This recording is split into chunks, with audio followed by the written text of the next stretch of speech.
नमस्ते, पार्ट 2 में आपका स्वागत है। आज हम जानेंगे कि मनुष्य में उत्सर्जन क्या है। मनुष्य में उत्सर्जन क्या कार्य है मनुष्य में, मतलब उत्सर्जन मनुष्य में, यानी कि मनुष्य में उत्सर्जन को हम मनुष्य मानव का या मनुष्य दोनों एक ही, मनुष्य का उत्सर्जन तंत्र भी कह सकते हैं, ठीक ना बाबू। तो ये उत्सर्जन तंत्र जो है कि यानी कि उत्सर्जन तंत्र यानी कि मनुष्य का उत्सर्जन तंत्र, यानी मनुष्य में जो उत्सर्जन तंत्र पाया जाता है उसका कार्य जानेंगे, ठीक ना। तो चलिए आज हम जानेंगे क्या मनुष्य का उत्सर्जन तंत्र, क्या जानेंगे बाबू, मनुष्य में उत्सर्जन तंत्र।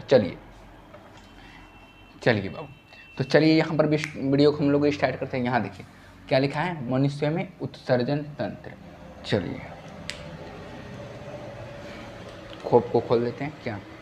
अब देखिए बाबू, यहाँ पर हमारा दिया क्या है, मनुष्य में उत्सर्जन, तो इसको हम जानेंगे। देखिए मनुष्य में उपापचयी क्रियाओं के दौरान बनने वाले हानिकारक एवं विषैले अपशिष्ट पदार्थ जैसे कि यूरिया, यूरिक अम्ल, इसको नहीं भी लिखिए बोलिएगा चलेगा, को शरीर से बाहर निकालने की प्रक्रिया को उत्सर्जन या मनुष्य में उत्सर्जन करें। देखिए हम आपको जो है कि पार्ट 1 में बताए थे उत्सर्जन किसे कहते हैं। यहाँ पर भी उत्सर्जन का ही डिफिनेशन डाल देना है, आपको कोई दिक्कत नहीं है, ठीक ना। यहाँ पर आपको उत्सर्जन का भी डिफिनेशन डाल सकते हैं, आपको कोई दिक्कत नहीं। अब देखिए इनमें जो मनुष्य में उत्सर्जन है वो भी तो वही प्रकार है, तो हम जो बताए थे उत्सर्जन वो भी तो वही प्रकार है ना।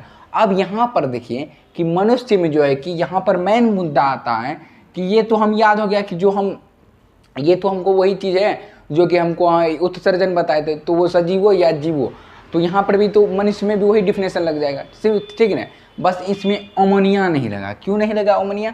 क्योंकि यहाँ पर जो है कि बाबू यहाँ पर जो है कि मछली नहीं है, तो मनुष्य का पूछा है, तो इसलिए हम जैसे अमोनिया नहीं दिए। तो यहाँ देखिए मनुष्य में उपापचयी क्रियाओं के द्वारा, यानी कि जो हमारा शरीर में जो हमारा शरीर में जो आवश्यक पदार्थ होता है वो पदार्थ हमारे शरीर में जो है कि खून के रूप में या कि बहुत सारे प्रकार के रूप में हमारे शरीर में रहता है, लेकिन उसके दौरान बनने वाले हानिकारक एवं विषैले पदार्थ, यानी जो मतलब कि अब देखिए बाबू, जो हमारे खाद्य पदार्थ में मतलब कि जो हमारी उपापचयी क्रिया के दौरान जो हमारा पचना था पच गया, जो नहीं पचा वो हानिकारक एवं विषैले अपशिष्ट पदार्थ बन गया। अब जैसे कि यूरिक अम्ल यानी कि यूरिक अम्ल किस में पाया जाता है, हमारा मूत्र में, ठीक ना। क्या जब किस में पाया जाता है, मूत्र में, तो ये मूत्र में पाया जाता है। और ये यूरिया जो है कि हमारा क्या चीज़ में पाया जाता है, ये यूरिया पसीना में पाया जाता है, ठीक। तो ये सभी क्या हुआ, ये सभी हमारा क्या हुआ, हानिकारक पदार्थ को शरीर से बाहर निकालने की प्रक्रिया को क्या कहते हैं हम लोग, मनुष्य में उत्सर्जन या उत्सर्जन भी कर सकते हैं। तो ये उत्सर्जन का ही डिफिनेशन है, तो वही भी बोल देना आपको, कोई दिक्कत नहीं। हम क्या बताए थे आपको, उत्सर्जन जब हम बताए थे तो उत्सर्जन को हम क्या बताए, सजीवों के उत्सर्जन, क्या सजीवों जितना भी जीव है जिसमें जान है वो सभी के बारे में बताए थे, तो वो भी तो ये भी तो वही चीज़ हुआ ना।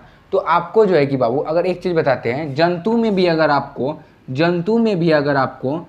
में उत्सर्जन भी पूछ ले तो आपको उत्सर्जन ही बोल देना, ठीक ना, उत्सर्जन का ही बोल देना, ठीक ना। काहे कि कभी कभी क्या होता है कि जंतु में उत्सर्जन और उत्सर्जन दोनों इसी तरह से कंफ्यूज आने के लिए पूछ देते हैं। और हाँ, ये जो हम आपको पढ़ा रहे हैं मनुष्य में उत्सर्जन, ये 5 नंबर का बोर्ड में पूछा गया सवाल है, ठीक ना। बोर्ड में जो है कि बाबू बोर्ड में पूछा गया सवाल है, ठीक ना। इसको आप समान देखिएगा, और इसको जो है कि फेवरेट क्वेश्चन ये पूछता ही है, मतलब कि पूछा है, यानी कि ये चैप्टर फेवरेट है हमारा, कहने का मतलब ये है। अब चलिए यहाँ पर बात करते हैं कि मानव उत्सर्जन के मुख्य 4 भाग। मेन मुद्दा अब आता है कि बाबू मानव उत्सर्जन तंत्र के मुख्य भाग या मनुष्य उत्सर्जन तंत्र के मुख्य भाग कितने हैं, 4 हैं। कितने हैं बाबू, 4 हैं। कितने हैं, 4 हैं।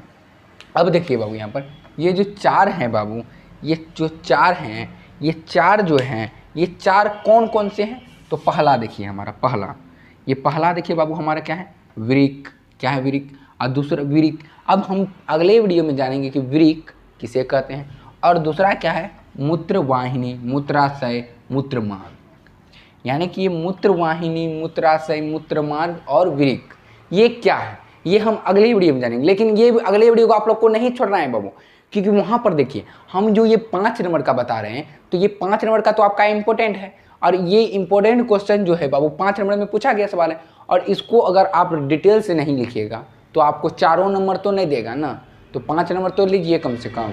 आप इतने लिख दीजिएगा आपको 2 नंबर नहीं देगा, ठीक से। कोई टीचर ऐसा रहता है कि नहीं हम नहीं देंगे, पूरा काहे लिखा, 5 नंबर में 2 नंबर का चीज़ लिखेंगे, यही चीज़ होता है बाबू। इसको जो है कि हम आपको समझाएं। अब देखिए यहाँ पर क्या कहें, मनुष्य में उत्सर्जन, आपको उत्सर्जन का डिफिनेशन याद है वो भी बोल दीजिएगा चलेगा, लेकिन यहाँ पर थोड़ा सा यही है कि इसमें थोड़ा सा हानिकारक एवं विषैले अपशिष्ट पदार्थ को ऐड कर दिए तो और अच्छा लग रहा है, ठीक ना। तो यहाँ पर हो गया। अब देखिए मानव उत्सर्जन तंत्र के मुख्य भाग 4 हैं। अब वो कौन कौन से हैं, तो वो जो है कि बाबू हमारा क्या है, वृक्क, मूत्रवाहिनी, मूत्राशय, मूत्र मार्ग। तो ये जो है कि ये चारों को हम अगली वीडियो में क्लियर करेंगे कि ये चारों क्या हैं, ठीक ना। तो अगले वीडियो में आप लोग जरूर जुड़िएगा, क्योंकि उसमें हम बताएंगे ना बाबू, 5 नंबर का क्वेश्चन है, 5 नंबर का क्वेश्चन है, और उसमें हम वृक्क, मूत्रवाहिनी, मतलब कि मनुष्य में उत्सर्जन तंत्र क्या, बस ये लिख देंगे हो जाएगा, नहीं देगा हमको। ये 5 नंबर में पूछा गया सवाल, तो ये सभी को हम लाइन बाय लाइन समझेंगे, यानी कि स्टेप बाय स्टेप समझेंगे, ठीक ना। अगर आप लोग इनको उतारना चाहते हैं तो उतार सकते हैं, ठीक, उतार लीजिए।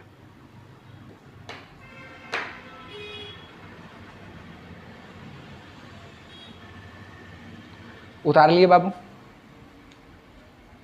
ठीक ना बाबू। तो अगले वीडियो में आप जुड़ना ना भूलेंगे, ठीक ना, और थाला ऑनलाइन क्लासेस को याद रखिएगा। हाँ, तो लेते हैं विदा, धन्यवाद।